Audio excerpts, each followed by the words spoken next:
अभी तुम रुको 1 महीना और उधर। 1 महीना? ये कहते का खुदा हाफिज। बाजार की चोर लगी है, काम करती हूँ, मैं ही चल जाती हूँ।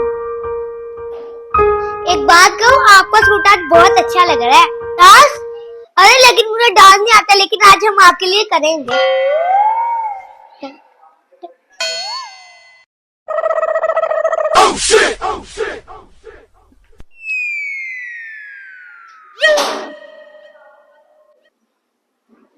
पता नहीं बेचारे ने खाना खाया होगा कि नहीं।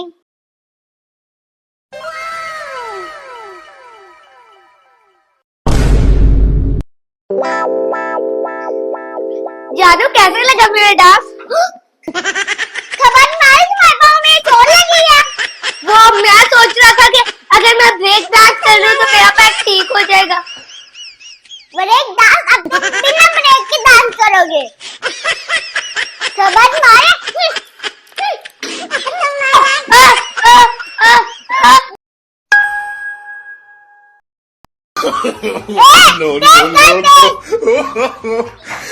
अब तो सुबह के 5 बज गए, आप तो मुझे छोड़ दो।